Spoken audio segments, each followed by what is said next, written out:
नमस्कार दोस्तों, स्वागत है आप सभी का। इस वीडियो में हम भारत के पोलर एक्सपीडिशंस को कवर करेंगे, आर्कटिक में और अंटार्कटिक में। तो काफ़ी नई चीज़ आपको सीखने को मिलने वाली हैं। ये आपके एग्जामिनेशन के लिए काफ़ी इंपॉर्टेंट है। वीडियो को अंत तक देखिएगा। चैनल पर नहीं हो तो सब्सक्राइब अवश्य करिएगा।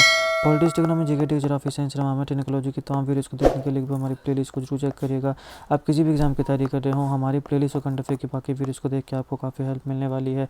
इसे समय निकाल के हमारे चैनल को जरूर चेक करिएगा। चलिए शुरुआत करते हैं। देखिए, भारत के काफ़ी पोलर एक्सपीडिशंस होते हैं आर्कटिक में और अंटार्कटिक में। आर्कटिक और अंटार्कटिक में जो भारत के पोलर एक्सपीडिशंस हैं, ये सिग्निफाई करते हैं भारत के डेडिकेशन को साइंटिफिक रिसर्च के लिए, एनवायरमेंटल स्टडीज़ के लिए और जियोपॉलिटिकल इंटरेस्ट के लिए। लेकिन पोलर एक्सपीडिशंस में काफ़ी चैलेंजेस भी होते हैं, जैसे कि एक्सट्रीम क्लाइमेट है, लॉजिस्टिकल हर्डल्स हैं। लेकिन इन सारे के सारे ऑब्स्टेकल्स के बावजूद भी भारत ने जो अपना पोलर रिसर्च है उसमें काफ़ी एडवांसमेंट करी है और काफ़ी चीज़ें हासिल करी हैं, जिसको हम आगे देखने वाले हैं। काफ़ी इनोवेटिव टेक्नोलॉजीज़ को फोस्टर किया है भारत ने, इंटरनेशनल कोलैबोरेशंस करी हैं और डीप इंसाइट ली है इस प्रकार के जो क्रिटिकल इकोसिस्टम्स हैं आर्कटिक और अंटार्कटिक में। इन सारों की डीप इंसाइट्स को भी गैदर किया है, जो कि हमारे रिसर्च के लिए, हमारी साइंटिफिक स्टडीज़ के लिए काफ़ी इम्पॉर्टेंट है। अब सबसे पहले हम बात करते हैं आर्कटिक रीजन की, उसके बाद हम अंटार्कटिक रीजन की बात करेंगे। आर्कटिक रीजन के एक्सप्लोरेशन के लिए हमारे भारत की एक आर्कटिक पॉलिसी आई, जिसको भारत ने 2022 में रिलीज़ किया है। ये जो आर्कटिक पॉलिसी है भारत की, ये 6 सेंट्रल पिलर्स के ऊपर काम करती है। सबसे पहला आता है साइंस एंड रिसर्च, उसके बाद आता है एनवायरमेंटल प्रोटेक्शन, फिर आता है इकोनॉमिक एंड ह्यूमन डेवलपमेंट, फिर आता है ट्रांसपोर्टेशन एंड कनेक्टिविटी, फिर आता है गवर्नेंस एंड इंटरनेशनल कोऑपरेशन और फिर आता है नेशनल कैपेसिटी बिल्डिंग। तो ये 6 इंपॉर्टेंट सेंट्रल पिलर्स हैं जिसके ऊपर भारत की आर्कटिक पॉलिसी काम करती है। ध्यान रखिएगा कि ये 2022 में रिलीज़ हुई है। कौन कौन से इंपॉर्टेंट पिलर्स हैं? Science and research, environmental protection, economic and human development, transportation and connectivity, governance and international cooperation और उसके साथ साथ नेशनल कैपेसिटी बिल्डिंग। साल 2008 में भारत ने अपना रिसर्च बेस हिमाद्री को नॉर्वे के स्वालबार्ड में ओपन किया था, जो कि भारत का पहला परमानेंट आर्कटिक रिसर्च स्टेशन है। ध्यान में रखिएगा, यहाँ पे आर्कटिक की बात हो रही है, अंटार्कटिक की बात नहीं हो रही है। कंफ्यूज आपने नहीं होना है। भारत का पहला परमानेंट आर्कटिक रिसर्च स्टेशन जो है उसको नॉर्वे के स्वालबार्ड में ओपन किया गया। हिमाद्री इसका नाम है। इसके साथ साथ भारत का एक under water Arctic observation station भी है, जिसको 2015 में सेटअप किया गया था और उसका नाम इंडार्क है। इसको भी आपने ध्यान में रखना है। इन से आ गया इंडिया, आर्क से आ गया आर्कटिक। तो ये 2 इंपॉर्टेंट फैक्ट्स आपने ध्यान में रखने हैं जब भी हम इंडिया के पोलर एक्सपीडिशंस की बात करेंगे, खासकर आर्कटिक में। तो सबसे पहले बात आएगी कि भारत का permanent Arctic research station Norway Svalbard में है, जिसका नाम हिमाद्री है। एक under water Arctic observation station भी है, जिसको 2015 में सेटअप किया गया था और इसका नाम इंडार्क है। अब हम बात करते हैं अंटार्कटिक रीजन की। देखिए, भारत का पहला जो एक्सपीडिशन था अंटार्कटिका के लिए, उसको हमने 1981 में कंडक्ट किया था। 1983 में हमारे भारत ने अंटार्कटिक ट्रीटी को साइन किया। इंडियन अंटार्कटिक बिल, जिसको 2022 में पास किया गया, वो इस अंटार्कटिक ट्रीटी को और ज़्यादा इफ़ेक्ट करती है और ज़्यादा मजबूत बनाती है। इंडिया का पहला जो रिसर्च बेस था अंटार्कटिका में, वो दक्षिण गंगोत्री था। 1983-84 में इसको बनाया गया था। हालांकि बाद में 1989 में ये एक्सकेवेट कर दिया गया, ये दब गया था बेसिकली। तो अभी इस पॉइंट ऑफ टाइम पे इसको सप्लाई बेस और ट्रांजिट कैंप की तरह यूज़ किया जाता है। इसे एज अ सप्लाई बेस और ट्रांजिट कैंप ऑपरेट किया जाता है। तो सबसे पहला जो एक्सपीडिशन था हमारे भारत का अंटार्कटिका में, वो 1981 में था। 83 में आई अंटार्कटिक ट्रीटी। 2022 में एक इंडियन अंटार्कटिक बिल पास हुआ, जिसने इस अंटार्कटिक ट्रीटी को और ज़्यादा मजबूत बनाया। पहला जो हमारा रिसर्च बेस है उसका नाम दक्षिण गंगोत्री था। 1983-84 में बनाया गया था, मगर 89 में इसको एक्सकेवेट कर दिया गया। उसके बाद इस पॉइंट ऑफ टाइम पे ये जो दक्षिण गंगोत्री है, ये ट्रांजिट कैंप और सप्लाई बेस की तरह ऑपरेट करता है। फिर दक्षिण गंगोत्री को मैत्री बेस ने सुपरसेट किया, मतलब कि दक्षिण गंगोत्री के बाद मैत्री बेस आया 1989 में। ये जो मैत्री बेस है, ये स्करमैकर ओएसिस जो होती है उसमें लोकेटेड है। ओएसिस क्या होता है?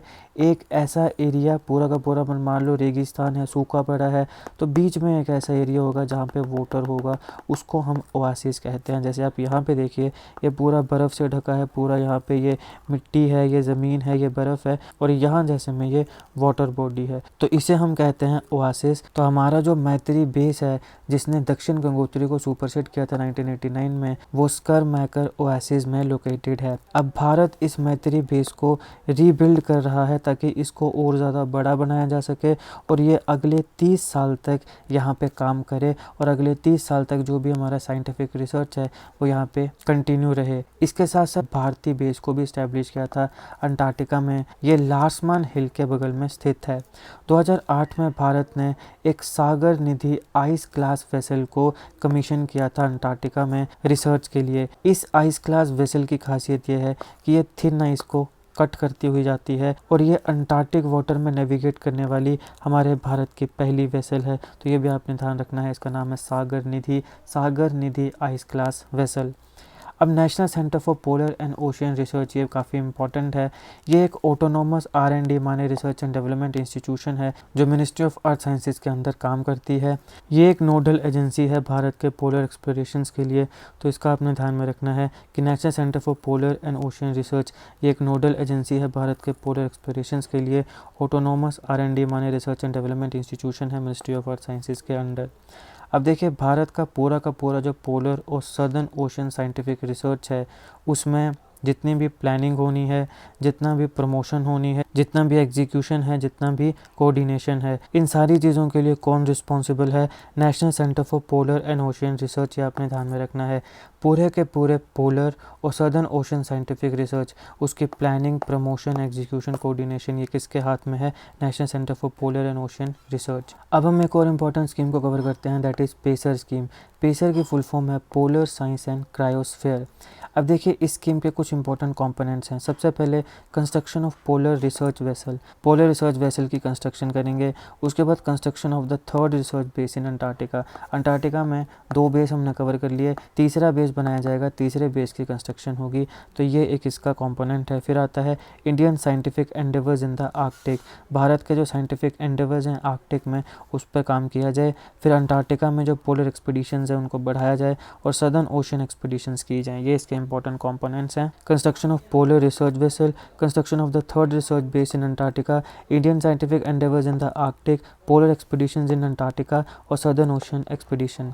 अब हम बात करते हैं सिग्निफिकेंस की। भारत के जो पोलर एक्सपीडिशंस हैं आर्कटिक और अंटार्कटिका में, इसकी क्या क्या सिग्निफिकेंस है? सबसे पहले आती है साइंटिफिक एक्सप्लोरेशन। देखिए ये जो रीजन्स हैं आर्कटिक और अंटार्कटिका के, ये काफ़ी इंपॉर्टेंट है ग्लोबल क्लाइमेट पैटर्न्स को समझने के लिए, बायोडाइवर्सिटी को समझने के लिए, बायोलॉजिकल जियोलॉजी को समझने के लिए, ग्लेशियोलॉजी को समझने के लिए और अर्थ साइंस रिसर्च के लिए। क्योंकि ये जो आर्कटिक और अंटार्कटिका के रीजन्स हैं इनके ऊपर देखो क्लाइमेट चेंज का भी काफ़ी असर पड़ता है। यहाँ पे काफ़ी फ्लोरा फोना आपको देखने को मिलेगा। यहाँ पे जो क्लाइमेट है उस क्लाइमेट को स्टडी करके हम ग्लोबल क्लाइमेट पैटर्न्स को देख सकते हैं। Biodiversity, biological geology, glaciology, earth science research, इन सारी चीज़ों को अंडरस्टैंड करने के लिए ये जो रीजन्स हैं ये हमारे लिए काफ़ी इंपॉर्टेंट है। और जो पोलर रीजन है वो प्योर एनवायरनमेंट प्रोवाइड करता है इन सारों की स्टडी के लिए, इन सारों के रिसर्च के लिए। फिर आता है क्लाइमेट चेंज स्टडी। देखिए ये रीजन जो हैं ये काफ़ी डिस्प्रोपोर्शनेटली अफेक्ट हुए हैं क्लाइमेट चेंज की वजह से। इसका क्लासिक एग्जांपल है आर्कटिक एम्प्लीफिकेशन। आर्कटिक एम्प्लीफिकेशन क्या होती है? एनिमेशन के माध्यम से मैंने अलग वीडियो में कवर किया है, जरूर देखिएगा, इसकी लिंक मैं आपको डिस्क्रिप्शन बॉक्स में दे दूंगा। तो जब हम आर्कटिक और अंटार्कटिका को स्टडी करेंगे तो हमें डीपर इंसाइट्स मिलेंगे कि क्लाइमेट चेंज के क्या क्या इफेक्ट्स हैं, फिर जो आइस कैप्स की मेल्टिंग है उसका क्या रीज़न है, सी लेवल्स के राइज का क्या कारण है। इन सारी चीज़ों को स्टडी करने के लिए हमें आर्कटिक और अंटार्कटिका में स्टडी करना पड़ेगा, वहाँ पर रिसर्च करना पड़ेगा। वहाँ पर रिसर्च करके हमें क्लाइमेट चेंज के जो असर हैं, इफ़ेक्ट्स हैं, वो भी अच्छे से पता चलेंगे। आइस कैप्स क्यों मेल्ट हो रही हैं, सी लेवल कितना राइज हो रहा है, क्यों राइज हो रहा है, और आर्कटिक एम्प्लीफिकेशन क्या है ये इसको अलग वीडियो में कवर किया है, ज़रूर देखिएगा। फिर आता है जियो पॉलिटिकल सिग्निफिकेंस इंटरेस्ट। देखिए ये जो रीजन है ये जियो पॉलिटिकली काफ़ी इंपॉर्टेंट है। ऐसा माना जा रहा है कि जो आर्कटिक है ये 2050 आते आते आइस फ्री हो जाएगा, यानी इतने बड़े आर्कटिक में जो आइस है वो सारी की सारी 2050 तक पिघल जाएगी। तो यहाँ पे जब ये पिघल जाएगी तो ये जो रीजन के नेचुरल रिसोर्सेज हैं उनको एक्सप्लॉइट करने के लिए रेस शुरू हो जाएगी। यहाँ पर जो नेचुरल रिसोर्सेज हैं उनको एक्सप्लॉइट करने की शुरुआत हो जाएगी। इसके साथ साथ यहाँ पे जो शिपिंग रूट्स हैं जैसे नॉर्दर्न सी रूट है, यहाँ पर भी एक्सप्लॉइटेशन की रेस शुरू हो जाएगी। तो इसलिए भी ये हमारे लिए काफ़ी इंपॉर्टेंट है कि ऑलरेडी हम यहाँ पे अवेलेबल हों। हालांकि अब देखो एक ऐसी विचित्र बात है, एक तरफ हम एनवायरनमेंट को बचाने की बात करते हैं, क्लाइमेट चेंज को रोकने की बात करते हैं, लेकिन दूसरी तरफ हम इस बात के लिए भी तैयार हैं कि अगर आर्कटिक की पूरी अगर आइस मेल्ट हो गई तो वहाँ पे जो नेचुरल रिसोर्सेज बचेंगे, उनको किस प्रकार से अलग अलग कंट्रीज एक्सप्लॉइट करें, हम इसके लिए भी तैयार हैं। और ये सिर्फ भारत की बात नहीं हो रही है, पूरी कंट्रीज़, भारत तो भी कुछ भी नहीं है, रशिया और अमेरिका तो कब के तैयार बैठे हैं कि बस एक बार पिघले और यहाँ पे सारी चीज़ों को, जो नेचुरल रिसोर्सेज हैं उनको हम एक्सप्लॉइट करें। तो यहाँ से मतलब आप समझ सकते हो कि यहाँ पे कितना पाखंड है। भाई एक तरफ तो तुम क्लाइमेट चेंज को रोकने की बात कर रहे हो और दूसरी तरफ आप इस प्रकार की हरकतें कर रहे हो। तो चलो वो एक अलग चीज़ है। क्लाइमेट चेंज की बात है तो ओजोन डिप्लीशन जो है उसको मैंने अलग वीडियो में कवर किया है, उसको जरूर देखिएगा, लिंक मैं डिस्क्रिप्शन बॉक्स में दे दूंगा। ये जो बात हो रही है कि जब सारे के सारे ये बर्फ़ पिघल जाएगी तो इससे आने वाले समय में कई बीमारियां भी आएंगी। क्यों? क्योंकि देखो, आर्कटिक या अंटार्कटिक में जो बर्फ़ है उसके अंदर बहुत से ऐसे बैक्टीरियाज और वायरस छिप गए हैं, दब गए हैं। अब जैसे वो पिघलने लगेगी तो वो वायरसेस बाहर आने लगेंगे। इसमें से ऐसे वायरस और बैक्टीरिया भी हैं जिनके बारे में हमें पता ही नहीं है, ठीक है, क्योंकि वो वहाँ पे दबे हुए हैं। तो जैसे ही वो बाहर आएंगे तो और ज़्यादा वो बीमारियाँ कोज करेंगे। जैसे ही बर्फ़ पिघली, वो वायरस बाहर आए और उन वायरसेस को जैसे ही होस्ट मिला वो रिप्रोड्यूस करेंगे, अपना नंबर बढ़ाएंगे और बीमारी कोज करेंगे। और ऐसे कई साइंटिस्ट हैं जिन्होंने ये कहा है, दावा किया है कि अगर मान लो इस प्रकार की चीज़ें हुई तो कोरोना वायरस के बारे में जो पूरी जनता रो रही थी, पूरी दुनिया में हाहाकार मचा था, ये कोरोना वायरस कुछ भी नहीं है।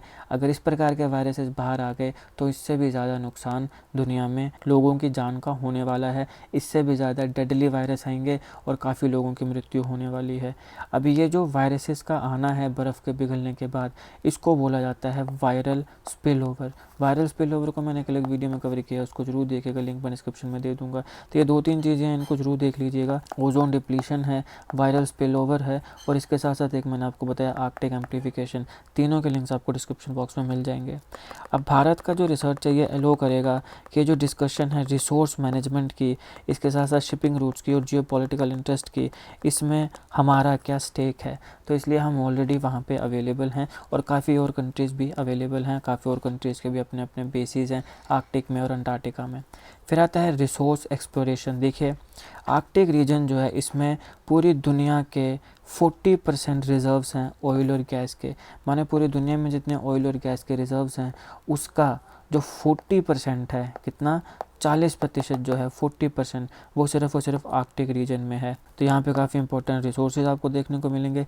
इसके साथ साथ यहाँ पे माना जाता है कि सिग्निफिकेंट रिजर्व हैं कोल, जिंक और सिल्वर के। तो यहाँ पे जिंक, सिल्वर और कोल भी बहुत ज़्यादा मात्रा में पाया जाता है। तो ये इंपॉर्टेंस है आर्कटिक रीजन की। फिर आता है जो मॉनसून्स का इम्पैक्ट है उसको स्टडी करना। देखिए, पोलर आइस कैप्स में जो चेंजेस आ रहे हैं इससे हमारे भारत के मॉनसून पैटर्न में जो इम्प्लीकेशंस आएंगी उसको भी हम काफ़ी अच्छे से स्टडी कर सकते हैं आर्कटिक रीजन में रिसर्च करके।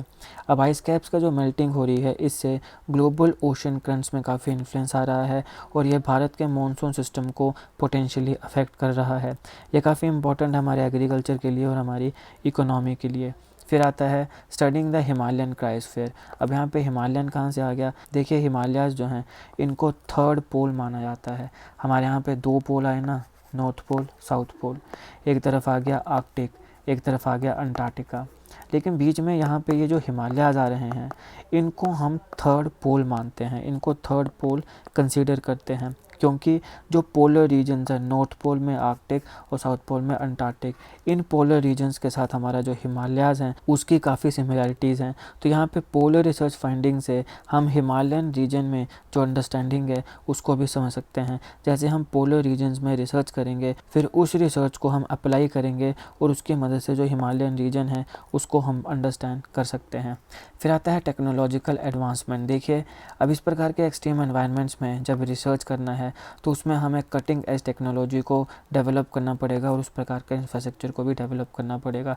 तो इस प्रकार से जब हम इन चीज़ों को डेवलप करेंगे तो टेक्नोलॉजिकली भी हम एडवांस बन रहे हैं और ये जो टेक्नोलॉजी एडवांसमेंट है इससे और सेक्टर्स भी प्रभावित होंगे। जैसे इकोनॉमी में भी काफ़ी फ़ायदा हमें होने वाला है। टेक्नोलॉजीज़ हम बनाएंगे फिर हम अपने लिए भी यूज़ करेंगे, हम आने वाले समय में उसको बेच भी सकते हैं।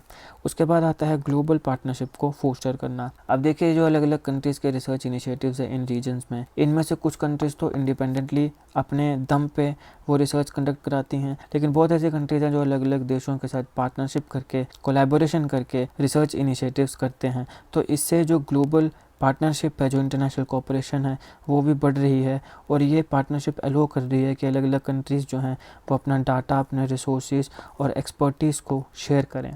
अब हमने यहाँ पे बात करी अंटार्कटिका की। पूरी दुनिया में जब कोरोना वायरस की बीमारी फैल रही थी तो अंटार्कटिका में भी जाके पहुँच गई।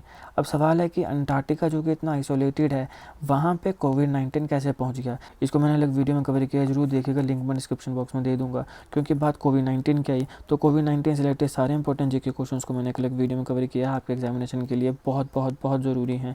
कोई भी ऐसा क्वेश्चन नहीं है जो मैंने उस वीडियो में कवर नहीं किया है। अगर आपके एग्जामिनेशन में कोविड-19 से रिलेटेड कोई क्वेश्चन आता है तो वो उसी से आएगा, ऐसा कोई क्वेश्चन नहीं है। चाहे वो कोविड-19 है, उसके वेरिएंट्स हैं, वैक्सीन्स हैं, सारी चीज़ों को विस्तार से कवर किया है, जरूर देखिएगा, लिंक मैं डिस्क्रिप्शन बॉक्स में दे दूँगा। अब अगर कुछ ग्लोबल पार्टनरशिप्स का एग्जाम्पल आपने देखना हो तो आर्कटिक काउंसिल और अंटार्कटिक ट्रीटी ये इसके क्लासिक एग्जाम्पल्स हैं। लेकिन अब इस प्रकार के जो एक्सट्रीम एनवायरनमेंट हैं आर्कटिक और अंटार्कटिका में, यहाँ पर रिसर्च करना कोई इतना भी आसान नहीं है। बहुत ज़्यादा चैलेंजेस हैं इंडिया के लिए भी, दुनिया के लिए भी।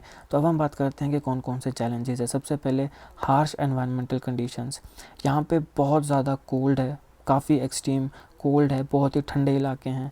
फिर रिमोटनेस है, आइसोलेटेड जगहें हैं, हार्श वेदर कंडीशंस हैं। तो ये सारी की सारी चीज़ें जो हैं ये सिग्निफिकेंट लॉजिस्टिकल और ऑपरेशनल चैलेंजेस कॉज करते हैं यहाँ पे रिसर्च इनिशिएटिव्स के लिए। इसके साथ इन रीजन्स की जो एक्सेसिबिलिटी है वो भी काफ़ी लिमिटेड है। तो यहाँ पे स्टडीज़ कंडक्ट कराने के लिए भी एक बहुत ही स्मॉल विंडो ऑफ टाइम, यानी कि बहुत कम समय होता है जब यहाँ पे हम रिसर्च कर सकते हैं, स्टडीज़ कर सकते हैं, क्योंकि बाकी टाइम तो ये पूरा का पूरा बंद ही रहेगा, राइट। तो ये रीजन की जो एक्सेसिबिलिटी है ये भी काफ़ी लिमिटेड है। फिर आता है high operational cost. Obviously Arctic और अंटार्कटिक में जो हमने ऑपरेशंस करने हैं उसमें हमें इक्विपमेंट्स चाहिए, लॉजिस्टिकल नीड्स चाहिए, उनकी ट्रांसपोर्टेशन है, ये बहुत ज़्यादा एक्सपेंसिव है। जो भी इक्विपमेंट्स लिए जाएंगे अपने देश से वहाँ तक पहुँचाने पड़ेंगे, फिर वहाँ पर उनको ऑपरेट करना है, वो सारी की सारी चीज़ें जो हैं उनमें काफ़ी ज़्यादा पैसा लगता है, बहुत एक्सपेंसिव हैं, हाई ऑपरेशनल कॉस्ट है। और लॉन्ग टर्म रिसर्च प्रोग्राम्स जो हैं ये हमारे भारत के जो फाइनेंशियल रिसोर्सेज हैं इनको भी स्ट्रेन कर सकते हैं, माने काफ़ी कम कर सकते हैं, क्योंकि बहुत ज़्यादा पैसा लगेगा, क्योंकि ऑपरेशनल कॉस्ट बहुत ज़्यादा है। फिर आता है इंटरनेशनल कंपटीशन। इंडिया जो है वो पोलर रीजन्स में रिसर्च कंडक्ट कराने के लिए अपनी एक जो पोजीशन बनाना चाहता है, उसमें सबसे बड़ा चैलेंज जो है वो इंटरनेशनल कंपटीशन है। वो बाकी कंट्रीज़ जो उस रीजन के रिसोर्सेज के लिए कम्पीट कर रही हैं उनके साथ हमारा जो कंपटीशन है, और वो पिछले काफ़ी समय से बढ़ भी रहा है। काफ़ी कंट्रीज़ वहाँ पे इंटरेस्ट दिखा रही हैं, काफ़ी पैसा इन्वेस्ट कर रही हैं, और हमारे भारत का जो रिसर्च है उसमें काफ़ी कंपटीशन जो है वो हमें देखने को मिल रहा है। फिर आता है टेक्नोलॉजिकल चैलेंजेस। देखिए, इस प्रकार के एक्सट्रीम पोलर कंडीशंस में जो वहाँ की सूटेबल टेक्नोलॉजी है उसको डेवलप करना और उसको डिप्लॉय करना ये काफ़ी चैलेंजिंग है। हमें वहाँ पे ऐसे इक्विपमेंट्स की ज़रूरत है जो कि लो टेम्परेचर को विथस्टैंड कर सके। विथस्टैंड का मतलब होता है सहन करना, तो जो लो टेम्परेचर्स को सहन कर सके, हाई विंड्स को सहन कर सके, और जो बाकी हार्श एनवायरमेंटल फैक्टर्स हैं उन सारों को सहन कर सके, और उसके बावजूद भी अच्छे से काम करे ताकि हम अपना रिसर्च वहाँ पे कर सकें। फिर आता है लिमिटेड ह्यूमन रिसोर्सेज। देखिए, भारत जो है वो स्पेशलाइज्ड पर्सन्स की शॉर्टेज फेस कर सकता है, जिसमें साइंटिस्ट भी हैं, इंजीनियर्स भी हैं, सपोर्ट स्टाफ भी है, क्योंकि इस प्रकार के जो एक्सट्रीम कंडीशंस हैं, एक्सट्रीम एनवायरनमेंट्स हैं, वहाँ पे काम करने के लिए हमें एक्सपर्ट्स की ज़रूरत है। तो हमें अपने लोगों को पहले एक्सपर्ट बनाना पड़ेगा, उनको ट्रेन करना पड़ेगा, तब जाके हमारे पास ह्यूमन रिसोर्सेज आएंगे। अदरवाइज़ अगर उन्हें ट्रेनिंग नहीं मिलेगी तो फिर हमारे यहाँ पे जो ह्यूमन रिसोर्सेज हैं वो भी काफ़ी लिमिटेड ही रहेंगे। तो फिज़िकल और मेंटल वेलबींग जो है पर्सनल्स का, उनको मैनेज करना काफ़ी इंपॉर्टेंट है आइसोलेशन में, क्योंकि देखो वहाँ पे कुछ नहीं होगा, कोई एंटरटेनमेंट नहीं, कुछ नहीं। तो वहाँ पे फिज़िकल और मेंटल वेलबींग जो है एक इंडिविजुअल का, जिसको भी हम वहाँ पे रिसर्च के लिए भेजेंगे, वो मैनेज करना काफ़ी इंपॉर्टेंट है और काफ़ी सिग्निफिकेंट चैलेंज भी है, चाहे वो साइंटिस्ट हो, इंजीनियर हो, या फिर सपोर्ट स्टाफ हो। फिर आता है लीगल रेगुलरिटी इशूज़। अब देखिए, हमारे नेशनल और इंटरनेशनल जो रेगुलेशंस हैं उनके साथ अधेयर करना, मतलब उनको मानना, और उसके साथ साथ जो पोलर रिसर्च के ऊपर एग्रीमेंट्स हुई हैं, एनवायरमेंटल प्रोटेक्शन के एग्रीमेंट्स हुई हैं, रिसोर्स यूटिलाइजेशन के एग्रीमेंट्स हुई हैं, उन सारों के साथ अधेयर करना, उन सारों को मानना, और फिर वहाँ पे रिसर्च करना, स्टडी करना, ये एक लीगल चैलेंज भी पोज करता है। हम वहाँ पे रिसर्च तो करेंगे, लेकिन ये ध्यान रखना पड़ेगा कि जितनी भी हमारी नेशनल या इंटरनेशनल रेगुलेशंस हैं और जितने भी हमारी एग्रीमेंट्स हैं रिलेटेड टू पोलर रिसर्च या फिर एनवायरमेंटल प्रोटेक्शन या रिसोर्स यूटिलाइजेशन, हम उसमें से किसी को भी वायलेट ना करें। हमें उन सारे ट्रीटीज़ और जो प्रोटोकॉल्स हैं उनके साथ कंप्लायंस करना पड़ेगा, उनको मानना पड़ेगा, जब भी हम इस प्रकार के चैलेंजिंग सिचुएशंस में, एक्सट्रीम वेदर में रिसर्च कंडक्ट कराएं। तो ये था दोस्तों भारत के इम्पोर्टेंट पोलर एक्सप्लोरेशन हमने देखे आर्कटिक के और अंटार्कटिक के इंपॉर्टेंट एक्सप्लोरेशंस, हमने इंपॉर्टेंट बेस देखे आर्कटिक और अंटार्कटिक रीजन में, फिर हमने इनकी सिग्निफिकेंस देखी कि इसकी इंपॉर्टेंस क्या है, और अंततः हमने इससे रिलेटेड चैलेंजेस देखे जो भारत फेस कर रहा है और आने वाले समय में भी फेस करेगा। जितने भी वीडियोज़ के बारे में मैंने आपको बताया है इस लेक्चर में, वो सारी वीडियोज़ के लिंक्स आपको डिस्क्रिप्शन में मिल जाएंगे। एक बार मेरे डिस्क्रिप्शन बॉक्स को जरूर चेक करिएगा। वीडियो अगर आपको अच्छी लगी हो तो लाइक करिएगा, शेयर करिएगा। Politics, economy, geography, geography, science, environment, technology के तमाम वीडियोज़ को देखने के लिए हमारी प्लेलिस्ट को जरूर चेक करिएगा। आप किसी भी एग्जाम की तैयारी कर रहे हो, हमारी प्लेलिस्ट करंट अफेयर की बाकी वीडियोज़ को देख के आपको काफ़ी हेल्प मिलने वाली है, इसलिए समय निकाल के हमारे चैनल को जरूर चेक करिएगा। जीके करंट अफेयर और जीके टिक्स ऐसी वीडियोज़ के लिए हमारे चैनल को सब्सक्राइब करिएगा, बेल आइकन को जरूर दबा दीजिएगा ताकि किसी भी वीडियो की नोटिफिकेशन आपसे मिस ना हो। आपका बहुत बहुत धन्यवाद।